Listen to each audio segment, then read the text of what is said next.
Bonjour à tous, ici Donald Blachon, cofondateur du groupe Duraplast Securitank.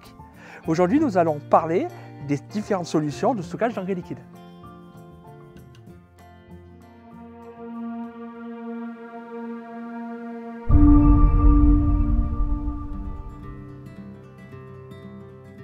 Cuve de stockage d'azote, faut-il une cuve verticale ou une cuve horizontale?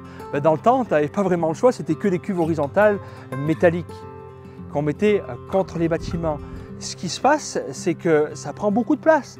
Parce que dans la même superficie, tu as la cuve qui va stocker 2 ou 3 camions, et ben tu peux mettre une grosse cuve verticale ou encore mieux plusieurs petites cuves verticales qui peuvent, comme on le voit ici, pouvoir stocker différents produits.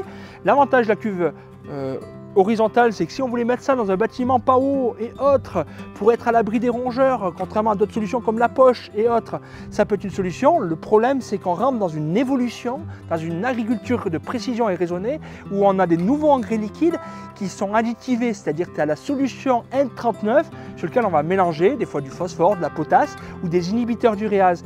Et ceux-ci, stockés pendant longtemps en morte saison, les additifs n'ont pas toujours la même densité que l'azote et peuvent se déposer. Donc après, il faut un système de malaxage.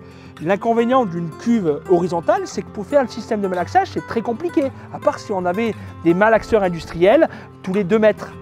Ce qui n'est pas le cas dans une cuve verticale. On peut attraper en bas, recracher en bas, en haut, attraper en bas, recracher en haut et faire un vrai mélange.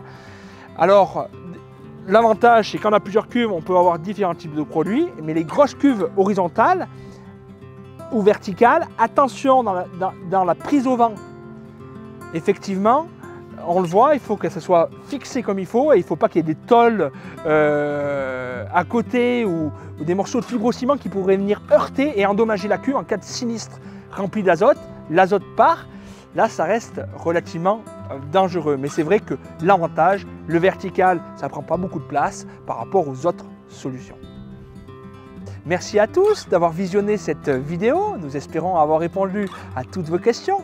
Et si ce n'est pas le cas, nous nous ferons le grand plaisir d'y répondre par téléphone. Vous pouvez nous contacter ou regarder sur notre site internet. À très bientôt chez Duraplast.